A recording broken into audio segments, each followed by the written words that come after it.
Okay, with Moumita Dawes, A Christmas Crew, A Story of Collective Kindness. It's a short film played at the Documentary Film Festival. I'm wearing my most Christmasest sweater. So if anybody has seen me in different podcasts, I never kind of wear a sweater like this. So I know it's a bunny sweater, but I tried to be as Christmas as I could because we're going to be talking about Christmas. And you look great, Matthew. Okay, so you're in Nova Scotia, correct? Absolutely. I'm in this beautiful place called Cape Breton Island. Cape So Breton. I'm I've here. been there before, back when I was a kid, so I liked it. And I loved it. I just love this place. The people are so nice, sweet, and it's just like back home, how we are, as a family we stay. Cape Breton is beautiful. And so I'm talking to you in Toronto at 10:30 in the evening on Saturday night. So what time is it there? It's 11:32 to be precise. And we are 1 hour, ahead. So yeah, Oh, I thought it was 11:30. more than that. So it's only 1 hour ahead. Okay, so it's late there. Yeah, but it's like you said, Saturday night. So yeah, having fun with you and me, having a Saturday night. Okay, so tell me about the Christmas crew who are the white family that you followed. They're in the Nova Scotia area, correct? Correct. So this is a family. So I'm quite new here, I would say. Like I've spent 2 years now here, and I have met them at a event. I didn't know about them, but I came to know through an event. And yes, they are here. Like they're born and raised here in Cape Breton, and the White family has been here for years. So correct me if I'm wrong. You met them at a curling club event, right? Yes, you That's have as done Canadian. your research. I'm Canadian. That's as Canadian as the Canadians get, right? Like we go, I you roll a rock down a patch of ice. So, Beth, if you can allow me, so I was with my husband, and we were actually supporting a team. So we were newbies playing the curling game, and Yeah, I have never seen ice. So I actually played the curling game, and I think you call it button, like when you hit the bullseye. yeah. So my team actually we won the special award, and we were the newbies. So yeah, it was a fun night, and there we met John White and Julie White. So you curled since? Have you done some curling since? So that was my first, Yeah. I would say, and I would say last because I fell lots of time hurt by back and Okay. everything. So yeah, All right. but it was fun. I've curled many times. Like I haven't curled since I was a teenager, but it was big in where I came from, and so I'm not diminishing the sport because it's quite complicated. It's not easy. But what happens is that you have a slider on your what? So I'm left-handed, so it would be on my right foot, and vice versa. So basically, you would have a slider on your foot, and then you would have like a Yes, traction on your other foot. yes. So if you're on the ice and you're not you don't know what you're doing, you're going to fall because it's very slippery on that one foot, I guess, right? Absolutely. But it was a terrific experience we had. Yeah, And with this game, and then I followed like it was in the Olympics this time also I saw.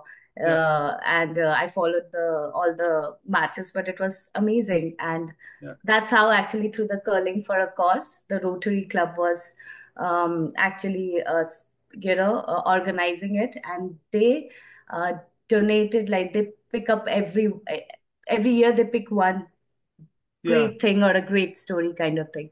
And this time they picked the White family for doing this for, I don't know, decades, like 3 decades or something, they are yeah, doing it. And I was there, fortunately, I was there sitting as a, member or just a player sitting there. And there, John said that, if you want to come and help us as a volunteer, to pack the foods and everything, please, yeah. everyone is welcome. So, that sparked the bulb in my head that if I'm going, why not I capture this story? So, that's in short how actually it got the idea to, and it's not a scripted story if you have seen the film. Yeah, sure. It's a very I would say like a case study kind of documentary I made. Yeah, Like whatever is happening, I'm shooting it, talking. It was very quick decision I took, and took all the shots basically. so okay, so what was your experience making documentaries before this film?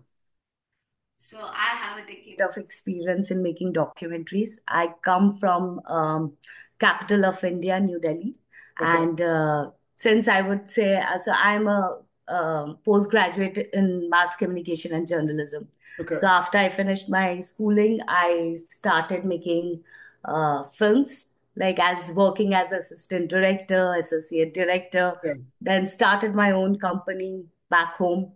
Then, so after like it, I have a decade of experience in making documentaries, corporate films, Okay. music ads. So my genre was always, is always, I would say, nonfiction.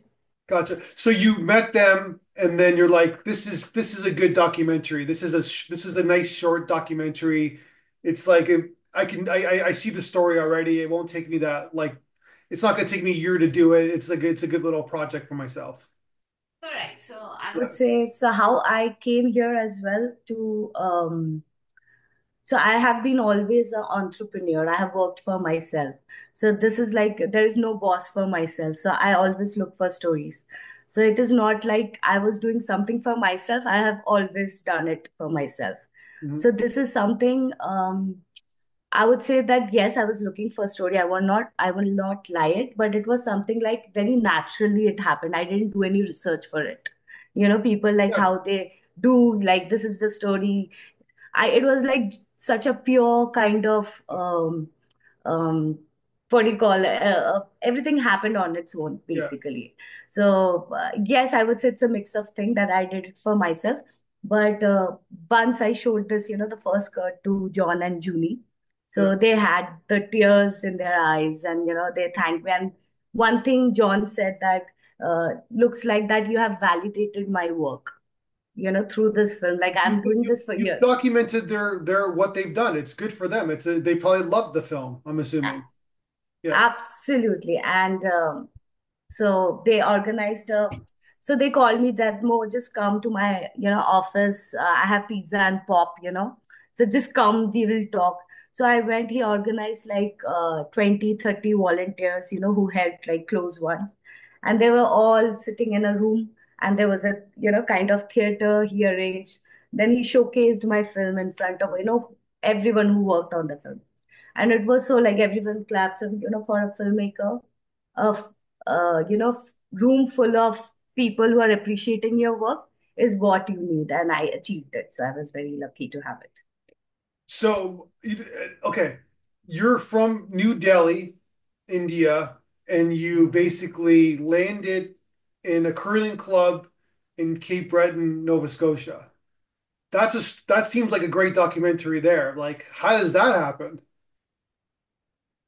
Again, so I would say I'm a filmmaker, so I love stories. So Yeah. my story can be adapted in a documentary, I would say. But I met my husband on a train, and we had a love marriage and everything. It was like by destiny we met on a train. Film, Bollywood story, I would say. And so he's a sailor, so he used to sail for 6 7 months in a year, and Okay. after we got married, so it was like we thought of, we have to do something, because I used to travel India, all over the parts of India, making documentaries for various, like, I used to work with UNDP, Yeah. UN, so these kind of people, and he used to travel the world. So there was like, disconnect between us. So we thought, let's start a new, refresh button. So we left both of our jobs. He left sailing. So now he's working here with NSCC, and they hosted that event with Curling Club. And Yeah. that's how I landed there. Gotcha. And that's how You ever basically. think in a million years you would land in this like crazy island in Canada? Never. Never. Yeah. And literally, like I said, I saw the snow, ice for the first time. Yeah. Then I saw the storm here in Cape Breton. I don't know if you have heard the news or not, but it was like a snowstorm happened here, Yeah. like feet. I don't know. That was incredible. But yeah, Cape Breton is beautiful during summers. And right now, fall is Yeah, happening. for the 2 weeks you have summer, yeah, it's great.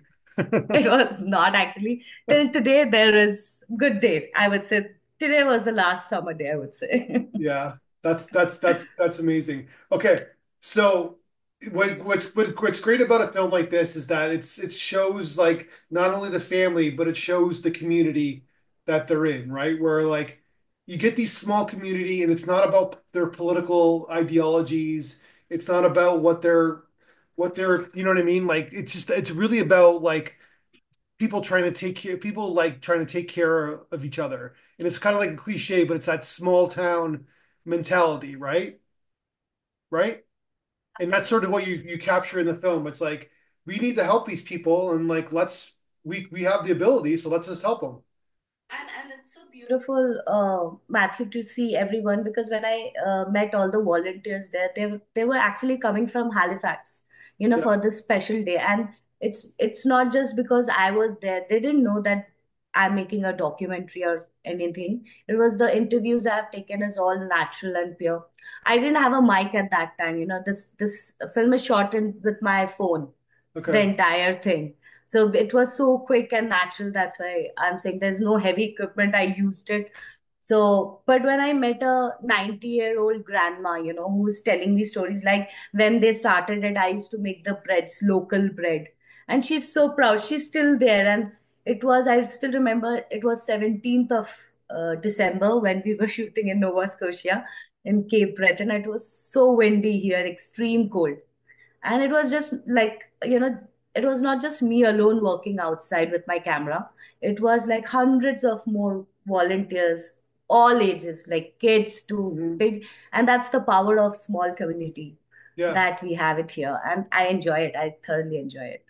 And it started in their house and it just kind Yes. of it just blew up to what it is, I guess, right? Yeah, and I'm guessing this Christmas it will be huge because through this I really feel the power of visual is there, Yeah. and through this, today we are talking, and this is a very powerful medium. I would say that they can showcase more and more volunteers can come and I would say because it's all locally funded.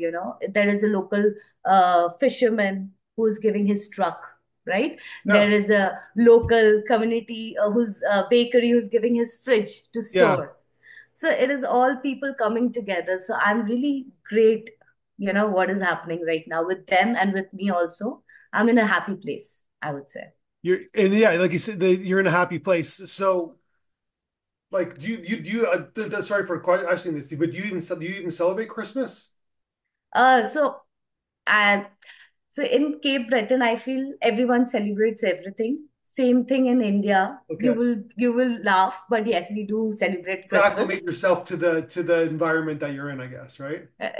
So Delhi is a very multicultural Yeah. city. Okay, so it is like like so I call Delhi as a Cape Breton because here in Cape Breton we have mix of communities and people, Yeah. and we have Scottish, we have all kind of immigrants. Same in Delhi, there is no particular religion; it's mix of people. So we celebrate Diwali, we celebrate Christmas, we celebrate Eid. So it's everything together. So yes, I used to hang socks just to say that I used to believe in Santa. Gotcha. And so is there like because there's obviously a bigger story here, but I'm sure that you don't is there kind of a idea for a bigger story within this concept, or are you moving on to another project? So I would say so. Uh, Once I was meeting John and Junie, I came to know that John is a local MLA in here where I stay in my place. He's a local MLA.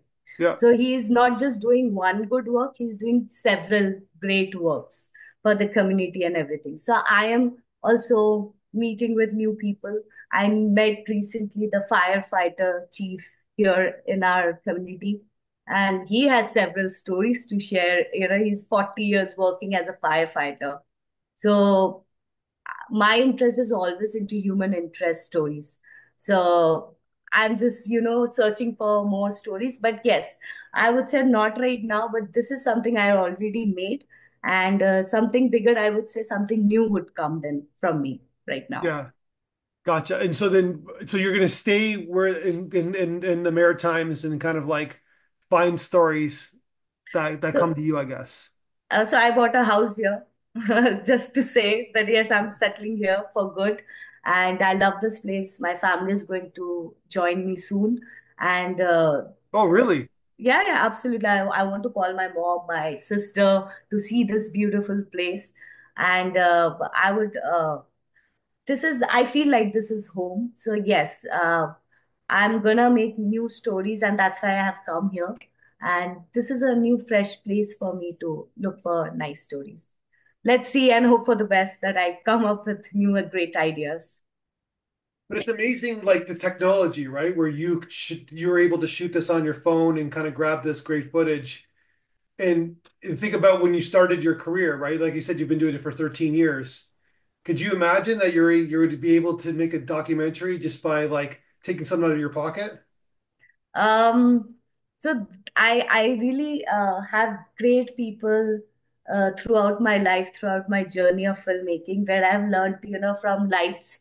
So I would say 13 years back, we used to have tapes, right? We Yeah, didn't, we didn't used to use all the digital accessories. So I used to do labeling, and I have learned the old ways. So I know that I just follow the hard way, I would say. So I never thought that I'll make a documentary like this of my own and winning award in this human interest category. But yes, this gives me more hope, and gives me more power to make new documentaries, I would say. yeah. Because well, there's a social commentary in your film, right? Where like it's kind of showing that unfortunately there's a lot of people who are in need in Nova Scotia, right? Absolutely. And here, filmmaking here is little, I would say, slow, I would say, and the manpower is little less here as well. I would say if we have good crew and everything is accessible, because right Mhm. now where we are, like in Cape Breton, the nearest place to hire all the equipment is Halifax, which is like 5-6 hours from this place, right? So of course, and I know that the government right now, we are speaking, there is some funding and everything happening where they are, giving tax rebate, film rebate, and everything Yeah, if you shoot, away from Halifax. So I know a few things are moving around, and I hope that this industry also blooms here, because this place is untouched, Matthew, and this is such a beautiful place to go, because so from my house, the ocean is just 7 minutes away. There hmm, are cliffs, there are, and during winter, this place looks like a Game of Thrones set. So, yeah, everything is naturally available. You get old heritage here, which you can't find anywhere. So, this place is great. And I feel that the film industry needs to come here big time. yeah. Well, I guess it's all about creating jobs, right? But it's about having a good crew. So the film industry will come if there's two things. There's nice tax rebate, right, in comparison to other states and other provinces in Canada. And basically, but then number two, in order to go there, doesn't matter how much money you save, you need to have a good crew because basically the United States, Hollywood's not going to bring their crew up. They'll bring their stars and their DP and their director, but they're not going to Correct. bring the rest of the crew up. That's part of the deal, right? So Yeah, and I heard recently there was one shoot happening here, and they had to like fly in some production assistants yeah, from Toronto. So this is come so, on, anybody can be a production assistant. I was a production assistant. Anybody could do that job. I know, and I was having this meeting, and then I realized, where was I? Where was I? And oh my God, what is this happening? But as a little background about me also, during COVID, I was teaching photography at a university. That gave Okay, me a lot of exposure, giving workshops with yeah, students and everything. So that is what I'm also looking forward, to building my own crew, my own army. yeah, So I really want to give away my teachings, my learnings, my experience to. yeah, So, like you said, creating new labor, new job. I am really looking forward to make this, something really big here in regarding documentaries, because Hollywood is everywhere. Okay, I'm not comparing with that, but somebody needs to make documentaries as well. So I'm looking forward to make yeah. something here as well for that. Yeah, just because like that's the thing though. But I'm saying that like it's there's the bigger stories. Like this is like kind of like a micro story of this couple who are doing these amazing things, and the community becomes, like I said, the fisherman orders his truck, and everybody's getting together to help out people in need, which is amazing, right? But then there's the macro kind of theme in your film where it's about like, okay, why is there so many people in need? Why like the unemployment rate is not bad in Nova Scotia. I think it's around 6-7%, which is, it's still high, but it's not like crazy bad. But it's about jobs that actually pay, right? There's an actual industry, there's an actual kind of security unions or whatever, right? And then the fishing industry is dying, and there's got to be a new industry that needs to be created, right? In the Maritimes. That's also true. But what I was learning, like here where I'm staying right now, mining was big once upon a time here. Yeah, Yeah, right? The industry was, yeah, but yeah, but that's I'm just, yeah, that was a phase, right? It yeah, faded, but something else was created. yeah. Well, So, what's the new so creation? I don't know. I would say I am the new creation for this, like bringing the film industry here, Yeah, because through me, people are knowing, that what is happening. They yeah, never knew about the film festivals. When I told them that I want to send it to that, they were really surprised to know, okay, can we do that as well? So I really believe in myself. And if you ask me what's the new industry coming, I would say yes, it is the media industry, which needs to come here, because then this place is already thriving. It's not that it's not. The fishing industry is good. I met so many fishermen here, they are doing so, they have so many boats and everything. I hear all the stories. The winter is, I would say, really cold here, but the tourism is really good. And if lots of new jobs can be created through the tourism industry. yeah, Even media can be created through tourism industry, because yeah. it is huge here during summers, I would say. But yes, I what I'm learning here also, like the Canadian life, that you uh, like, if you're a caper, how you say, you chill for 6 months and work for 3 months kind of thing. So it Yeah. is what here people live like, and they live happy, I would say, no complaints. There's Yeah, seasonal jobs basically, right? Where yeah, and people are happy and about it, doing the seasonal jobs. And frankly speaking, you would know better than me, how maritime is there, the people lives here. I've just spent 2 years here, and I have learned what I'm looking at. The history and the past. I'm still learning, I would say. well, I'm only looking at it from my perspective. Yeah, so basically, you're like there, right? So, which is great. So, I'm living the moment right now. I would say yes. I'm living the maritime yeah, moment, and lots of, I would say, food businesses are popping up. Lots of young people I see. So this place, even when I meet, the local people here, like my neighbor is 70, mhm. 75 years old, and he's telling me that you guys are bringing a fresh energy to this town. Otherwise, this town was dying. Yeah.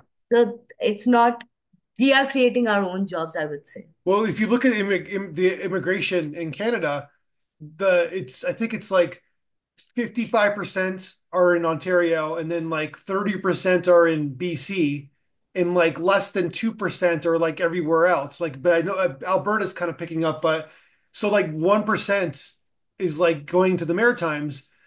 It's like it's so much cheaper to live there, right? It's like why don't they No, go like it seems like if they, you know what I mean, like then industry, because you're a job creator, you're creating jobs, right? So and to this, that's a very good question. The one person who are coming to maritime are the smartest people, I would say, because first, the place from where I am coming, I already live in a Toronto kind of place. It's a metropolitan city, New Delhi, right? It's the yep, political yeah, state. 100%, yeah, So it is nothing less than Toronto or Vancouver. I have seen it.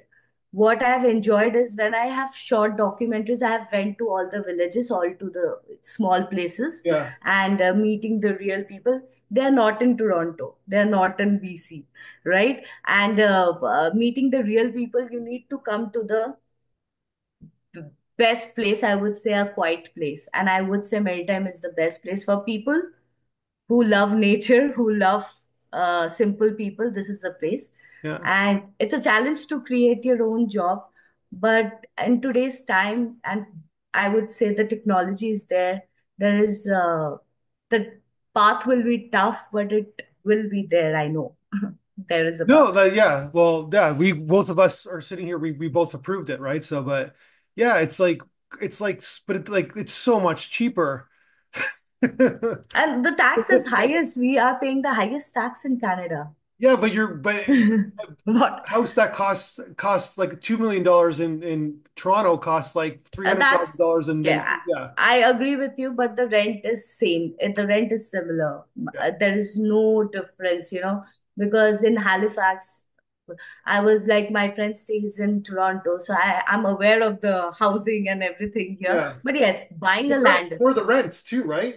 Like yeah. the rent in Toronto, like you one bedroom apartment's like $2,000. You can get a house. You can rent two houses for $2,000 in Nova Scotia. You said you came here when you were a child, right? Yeah.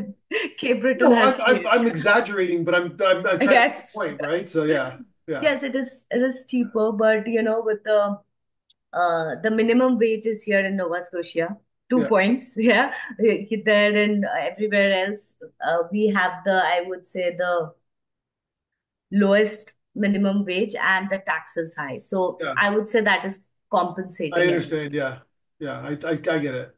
Yeah. It's not black and white, but basically, but yeah, And see, like you said, that why the 1%, like why I came here, it is very easy for me to switch to Toronto and BC and get a job.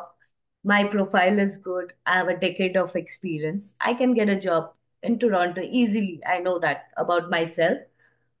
I'm taking the risk here because I want to become a big fish in a small pond. I would say like that. And I know I have run, I had a decade of experience running my own company. So I come from a competition market. yeah. Here, I know there is a need for films, and I see it, and that's what I'm going through. And I really wish that more and more filmmakers can come and join and make this big here in Maritime. I want it as well. Well, congratulations. I hope you keep making movies. I loved your film. I thought it was fantastic, and so did the audience. And I hope you. I just wish you the best of luck with this film, but keep making stories like this, and just yeah, and hopefully we'll keep in touch, and we'll talk again when you make your next film. Absolutely, Matthew. And this was a very impromptu film for me. And like I said, it was not prepared. I hope that when my next documentary come, we again talk about it. And yeah, I'm also wishing all the best for myself. Yeah. So thank you so much for your time. Thank you.